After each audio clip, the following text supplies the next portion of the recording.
How's it going, everyone? We are coming up on a pretty good week of new game releases. I say pretty good just because I feel like the standard has been set pretty high over the last couple of weeks, especially in October, but man, this week still got some really good stuff. It might have a lot of stuff that you don't want to pick up day one at full price, but there's quite a lot of depth. There's a free open beta that I think everybody should be on the lookout for, and a couple of other notable titles. So let's get right into it, and let's kick things off with Like a Dragon, the man who erased his name. I should say Like a Dragon Gaiden, the man who erased his name.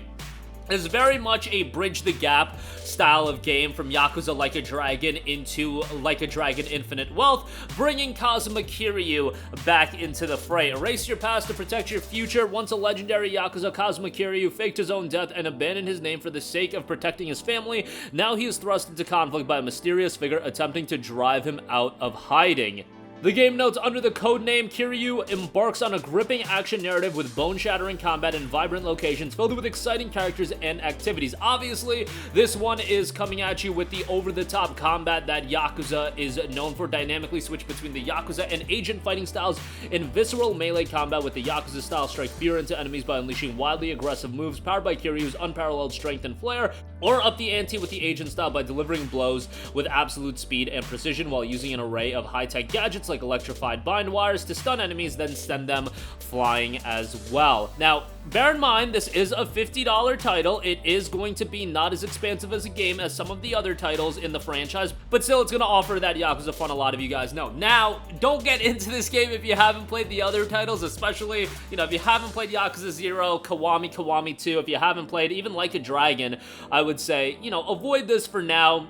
The RGG titles, the Yakuza franchise, is a daunting franchise to get into, but obviously, for the fans, this is going to be a good one. Like a Dragon Gaiden, the man who erased his name, drops on November 8th. Next up, we have Nickelodeon All-Star Brawl 2, the follow-up to Nickelodeon All-Star Brawl that was received with a little bit of a mixed reception, but now we are building upon that with All-Star Brawl 2. Nickelodeon All-Star Brawl 2 lets you duke it out with the biggest and best fighting character roster yet. Choose your favorite brawlers, master their unique movesets, and use all new powerful supers to land the finishing blow with friends or across a unique roguelike single-player campaign.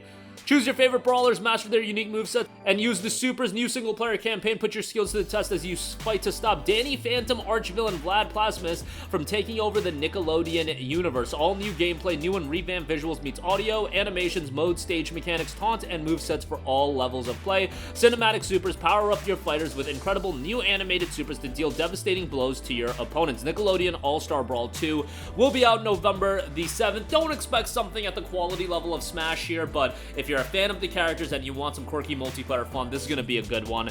And again, it drops November the 7th. Next up, we have GUNHEAD. GUNHEAD is a fast-paced strategic roguelike FPS where you take the role of a pirate mech with a gun for a head, looting derelict spaceships filled with monstrous drones made out of bone and steel, sequel to the 2D roguelike Cryptarch. The game's got a pretty nice art style, very much reminiscent of a Borderlands roguelite FPS that challenges players with boarding and neutralizing procedurally generated alien starships to earn income for their privateering enterprise. The decaying alien arcs will defend themselves from intruders with a wide arsenal of cyborg monstrosities, robotics, and security cameras, all obstacles that must be surpassed to achieve victory. The destruction of the ship's central system core. GUNHEAD is a sequel to Alien Trap's previous game Cryptarch, taking its strategic fast-paced 2D gameplay and expanding it into a roguelite FPS experience. Complex procedurally generated alien space hulks to board and defeat, fast-paced jetpacks enabled FPS gameplay with 4 gun slots ready to be configured with over 50 weapon options. Each enemy ship is its own unique challenge. Set your loadout, strategize a plan of attack to take out the complex interconnected enemy security systems, and blood-pumping soundtrack perfect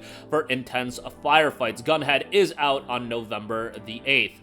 Next up, while we won't have the full release of Granblue Fantasy vs. Rising in November, there will be a crossplay open beta test that will be kicking off later this week for PlayStation 5, PlayStation 4, and PC. So if you want a taste of the game, while you won't be getting the full access in November, that'll be happening in December 14th, you will be getting the open beta. Crossplay has arrived. Face players across multiple platforms in the latest online beta. Granblue Fantasy vs. Rising, slated to release in December, will feature cross-platform functionality during its second open beta test. The beta is open to all players and will focus on testing crossplay for multiple game modes to help further polish and ensure the game's quality at launch. PS5, PS4, and PC users will be able to battle with each other in casual matches, lobby matches, hone their skills in training mode, or engage in minigame mayhem with up to 30 players in Granblue's Legends during maintenance and downtime, players will be able to play offline against the CPU. You've got a wide variety of playable characters that will be included. There will be 2 sessions this coming week. Session 1, November the 9th at 6 p.m. Pacific time, then Session 2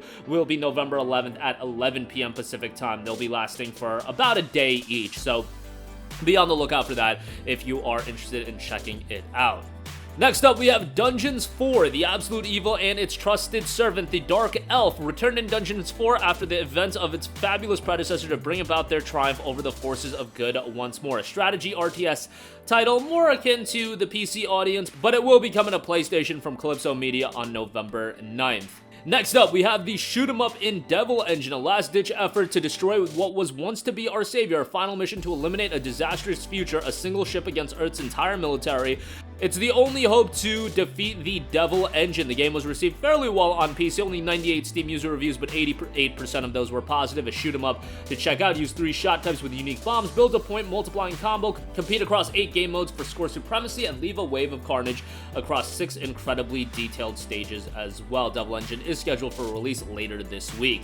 Next up, probably the biggest release of the week, as much as some of you guys are gonna hate to hear it, Call of Duty Modern Warfare 3 is out on November the 10th. Now, the reviews for the single-player campaign are coming out, and they don't look too hot. And this is going to be a full $70 release. If you do pre-purchase it, you get access to the campaign immediately, immediate access to content in Call of Duty Modern Warfare 2 and Warzone, also available in MW3's launch. And the game continues to note, adapt or die in a fight against the ultimate threat in the direct sequel to the record-breaking Modern Warfare 2. Captain Price and Task Force 141 face off against the ultimate threat. The ultra-nationalist war criminal Vladimir Makarov is extending his grasp across the world, causing Task Force 141 to fight like never before. All new open-world zombies will be included in MW3, which is probably one of the most exciting elements of the game. MW3 is dropping on November 10th. It is a cross-gen release, so maybe it'll be the last one. I think we're ready to put the PS4 behind us, but given that this is more of a continuation of MW2, seeing the release 1 year after, I can kind of understand why they are, but yeah.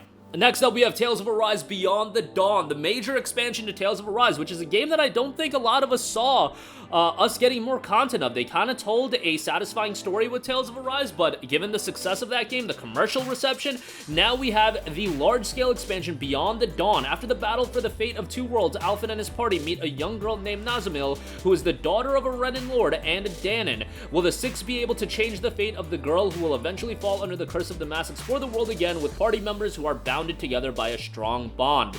Obviously, go play the entirety of Tales of Arise before you jump into Beyond the Dawn. It is a direct continuation, and it's looking to have 20 to 30 hours of content, so yes, while it is $30, you're probably going to get a sizable experience here. Tales of Arise Beyond the Dawn drops on November the 8th. Next up, we have SpellForce Conquest of Eo. On a journey to great magical might, explore and control the lands of Eo in this ever-changing turn-based strategy RPG. Field armies and heroes in tactical combat, finish hundreds of quests, and gather spells and artifacts to become the most powerful mage of them all. SpellForce Conquest of Eo does drop later this week, and it's been out on PC since February of this year with a very positive reception.